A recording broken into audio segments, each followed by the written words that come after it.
Howdy friendos, my name is Stuart and welcome to one of our final Spider videos concerning the Sony/MCU characters, at least for now. This has been a long time coming and we've been eager to cover this, so be sure to go along with your Peter tingle and web swing to the like button and web shoot the subscribe button, sling this video around and web up that bell and comment below with other characters you'd like us to see cover. Today we'll be covering the villains of the Spider-Verse from the much acclaimed No Way Home movie. I mentioned before that I think the Spidey villains are perhaps the strongest draw of the movies. All of them have had one bad day, and while they could have been heroes like all the other Peters, all of them have walked a different path. And truth be told, I think while everyone was excited in seeing all three live-action Peters coming together, we were all just as excited to see the villains return and actually interact with each other. So just as a recap, major spoilers by the way, all of the characters were plucked from the time and space moments before their death, or appearance in the case of Sandman and Lizard. So we'll be basing their alignment predicaments on what is most appropriate. Thankfully, with almost all the villains, we have a lot of indicators of where they were pulled in from their universe. So, tell them about the part where I took an entire battlefield team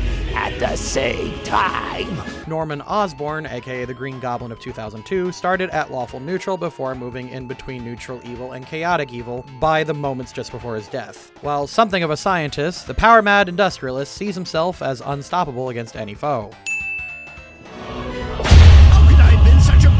Greedy old fool. Otto Octavius, aka Dr. Octopus from 2004, started at neutral good before moving to neutral and very, very close to neutral evil. Despite getting the shock near the end of Spider-Man 2, Otto is still intent on continuing his experiment to have the power of the sun in the palm of his hand, certain that he's correct.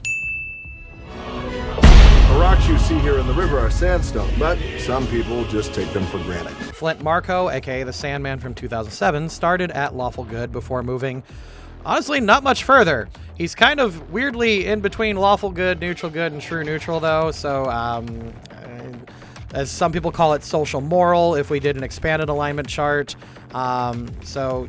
Yeah, he's not some super scientist wanting to conquer the world, build machines, get revenge, or turn people into lizards. He just wants to take care of his daughter and return home. So yeah. I will not be blackmailed by some ineffectual, soft-penis debutante. I'm the Lizard King. Curtis Connors, the Lizard from 2011, was placed around chaotic good as he was trying to help people, but the Lizard persona influenced him into wanting to turn everyone into lizards. Technically an evil intent, but he did start off with the right reasons, I guess. No one steals my thunder. And finally, Max Dillon, Electro from 2014, was placed at chaotic evil. Seeing himself as a nobody, Max became arguably the strongest Spider-Man villain of the group. His hope was to show the city that wronged him how powerful he had become, and against the hero who seemingly betrayed him.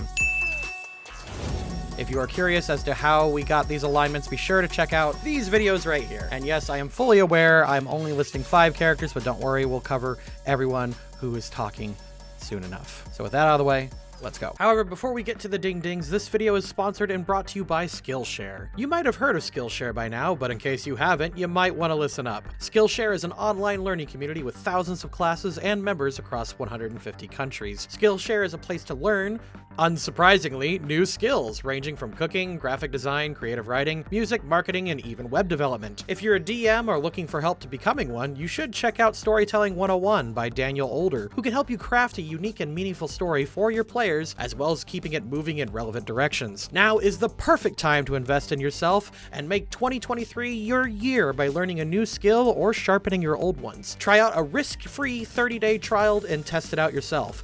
You benefit, I benefit. This is a win-win for everyone. And if you're like me and if you aren't interested in buying clutter, what you're getting here is a lifelong skill that you can take with you far past any 30-day trial. What are you waiting for? The first 1,000 people to use the link below will get a 1-month free trial of Skillshare by clicking the link down in the description below. I'm grateful, dear boy, truly. Yeah, you're welcome. How can I help?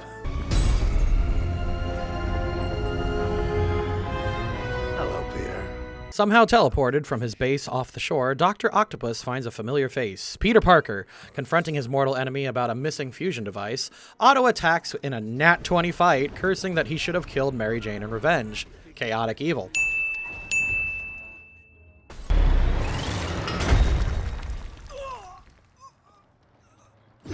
Managing to pin Spider-Man and absorb his nanomachine's son, Otto is ready to kill his arch-nemesis. He hesitates when he discovers this Peter isn't his Peter. This allows this Peter to hack his arms, much to Otto's confusion. True neutral.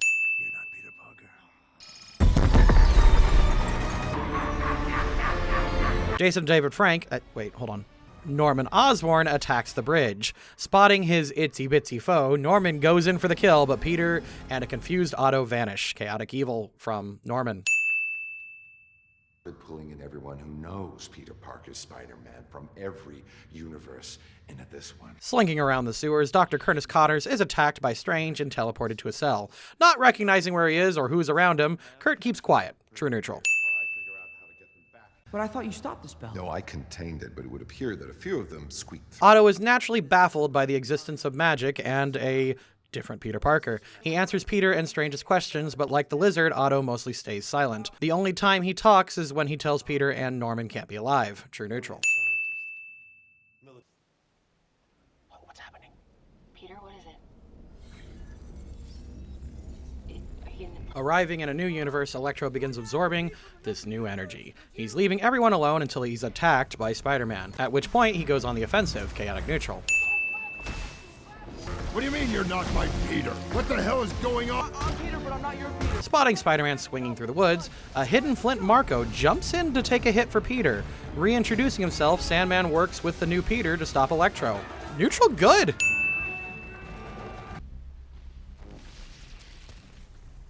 I got my body back. Reconstituted with a nice glow-up, Max is eager to sample more of the new energy of the MCU. Peter explains the situation and gives them some new clothes before zapping him away. Flint, horrified because he just saw a man vanish, gets defensive before he's zapped away too. True neutral for Electro, chaotic neutral for Sandman.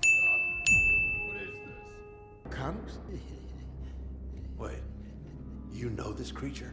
With 4 of the 5, technically 7, visitors at the Sanctum, Max and Kurt recognize each other immediately. The lizard drops the silent act as he and Electro catch each other up. I'll give Electro a chaotic neutral as he's open and eager about the new energy. Kurt also offers a new makeover and, lawful neutral, I guess? You know I can give you a real coward. Following his assault on the bridge, Norman explores the city and realizes that he's in a new world. There is no Oscorp, there's no fancy penthouse, and no Harry. While his darker side insists that they should conquer this brand new world, Norman instead fights back and rushes to Feast to seek help from Spider-Man. Lawful good for trying to stop his evil half. This is my nephew. I saw Spider-Man in an ad for this place. Norman confesses everything to May and Peter and his confusion in the MCU. With everything he knows suddenly gone, you can't help but feel really sorry for Norman, even when he's pocketing donuts when they're not looking. Thinking he'll get some much-needed help, Norman willingly goes with Peter to the Sanctum. Lawful neutral. Dr. Osborn, these are my friends. Octavius? You're the walking corpse. Nat 20 scene. God, where do I begin? This is a wonderful, horrifying moment that each of the actors get to expertly convey. Everyone realizes most, if not all of them, are in danger of dying if they return home. With Strange about to send them back, the rogues beg not to be sent back or getting help. Something that eventually spurs Peter into action. True neutral on all of them and absolutely a Nat 20 scene. Because that's not who he is. I think I can help you guys. After Peter stalls Strange, he gives each villain a proposal to fix themselves before sending them back. With the chance to save their lives, Norman jumps at the chance to help. After all, he's something of a scientist himself, a meme that we will not let die. Otto has his doubts, believing Peter can't fix them, but agrees. Flint is all for it, simply wanting to go home and see his daughter, powers or not. Connor doesn't want to change, but also doesn't want to die. And while Max is in agreement, telling Peter if it doesn't work, he'll just stay. Lawful good for Norman, neutral for all the other rainy rogues, but chaotic neutral for all the amazing foes. Don't want to be killed, especially by a guy dressed like Dungeons and Dragons, so what's your plan? Also, wait, Max mentions Dungeons & Dragons, but this movie came out months before 5th edition. I actually wonder what kind of class he played. But if you look here, The chip is fried, so rather than him being in... With Stark tech at his fingertips, Norman works with Peter to cure everyone. The others stay put, with Kurt hiding in the van. Honestly, it's a lot of great interactions all around with all the villains bouncing off each other. I'll give a lawful good for Norman for helping out, a neutral for everyone but Connors. He gets a chaotic neutral, as he's already up to something.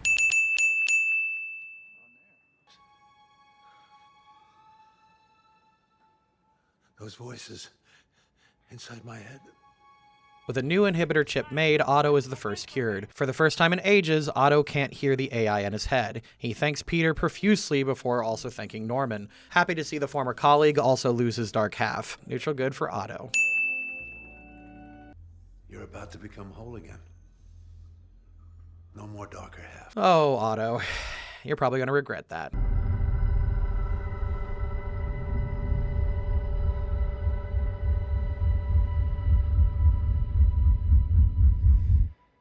With the possibility of being cured and giving up his power, Norman decides he's not going to go through with it. In an absolutely chilling performance, Norman convinces Sandman and Electro that they don't need fixed. After all, they're gods in a world full of mortals. Chaotic evil for Green Goblin.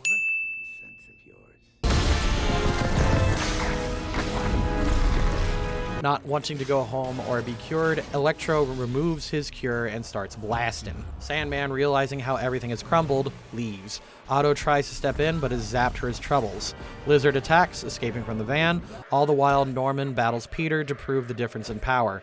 Lawful good for Otto trying to help, neutral for Sandman for bouncing, and chaotic evil for everyone attacking.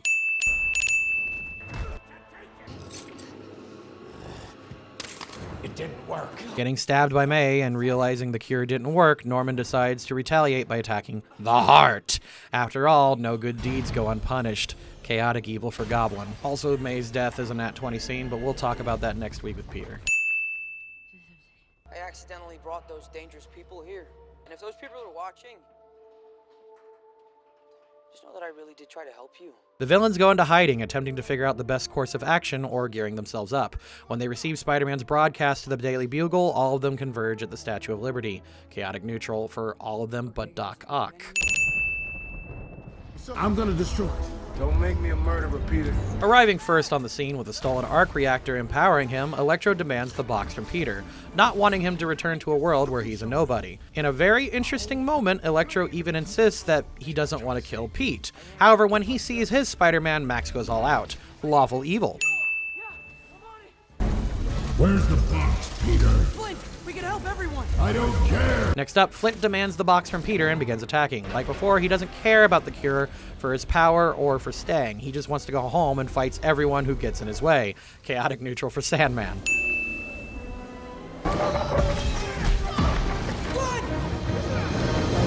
So while he's mostly silent, Lizard comes and battles the Spider-Man. He doesn't really say why he's doing this. From the dialogue he's had with his own nature, he probably doesn't want to be changed, and much like Flint, he just wants to go home and continue his plans. So before he's cured, we'll label this as chaotic evil, because what the fuck could it also be? Leave them. They're mine. I don't need your help. Arriving as Electro is frying the Spider-Man, Otto feigns villainy to get close and cure Max himself, obtaining the arc reactor in the process. Lawful good for Doc Ock, and I love that Doc Ock gets to be a hero in this movie. Hell yes. Back to being a nobody. Okay, special aside, when Max loses his powers, he's met by Peter 3. He gives up and is touched by his Spider-Man words and that he was in fact not a nobody. True neutral for Electro. It's good to see you, dear boy. You're all grown up. Oh, I love Doc Ock. When the Spider-Man and his foes exhausted from battle, the Green Goblin dive bombs to collect the box. Otto manages to snatch the bomb back at the cost of an arm, but Norman ensures his victory by blowing up the box. In turn, he damages the boundaries of the multiverse. I'm sure that won't be a problem. Chaotic evil for Green Goblin, lawful good again for Doc Ock.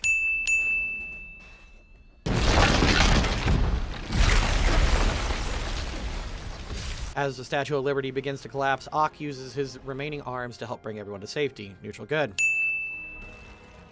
I just want to kill you myself. Attaboy. With the box destroyed and his enemies before him, Norman battles an enraged Peter, taunting him during the fight. Even when Peter 2 saves him, Norman takes the chance to stab his hated enemy in the back and gloat. Chaotic evil. Cured at last, Norman feels the weight of the sins hit him. Moments later, he, Otto, Flint, Kurt, and Max all return to their homes again, cured and with a chance to survive. I wonder how it will go. There was a billionaire. He had a tin suit and he could fly, right? Far from New York, Eddie Brock is getting plastered at the bar with Venom. The two learn all about the new world while accidentally insulting the barkeeper. Eddie decides that maybe it's a good idea to see this Spider-Man guy while Venom wants to skinny dip. Before they can do anything, they're pulled back into their world. I'll give each of them a neutral ding for laying low from when they first arrived to the end of the movie, before giving Eddie a lawful good and Venom another neutral. And I'm sure nothing bad will happen as a result of their visit in the foreseeable future. I know I wasn't the only one who was eager to see the villains return from the movies, and while I would have loved to have seen the Raimi rogues and the amazing foes of Spider-Man in the MCU, I think it's best that they return home. They best fit their own worlds, and Marvel has a chance to really look at their villains grow and put their own unique spins on their own versions of Goblin, Ock, Electro, Lizard, and Sandman. And if the post-credits scene is a hint, even Venom. It would be actually really funny if we could get like a Seinfeld-esque dramedy with all the live-action rogues living under one roof or something, but considering what the MCU has been over the last year, I think less is more. This could have been a lazy cash grab, as in No Way Home, but I felt like the villains really pulled it off. There was like real care for all of them put into the script, and all of the actors brought their A game. Each of them are able to really establish and grow after their initial moves and show great sides to the Peters. And what's best is that this is a very natural and great challenge for Peter growing after Mysterio.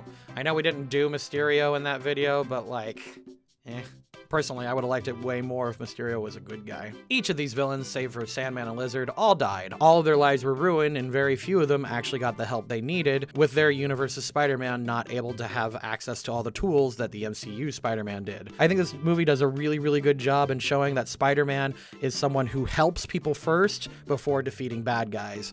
And I really, really like No Way Home. We did an MCU tier list video not too long ago, and we just could not figure out a place to put this movie in between literal art and just peak MCU. And God, like looking back, I still think it deserves like way more credit for what it did. It's so good. Anyway, now that you guys know who's coming next week, be sure to stay tuned for the other half of the No Way Home video. But what did you think? Are there any other Spider characters you'd like us to cover? We've already done Morbius, but Craven and Madam Web are still being made. I know there's a lot of Sony games. I know there's a lot of stuff. Personally, I'm kind of tired of the MCU right now. Phase 4 has not really impressed me all that much. It seems like this is a giant fluke. Especially She-Hulk. Our channel does not do well dwelling on negativity, so I'd rather not do She-Hulk if I don't have to. Thank you to the patrons, and I will MC you all later.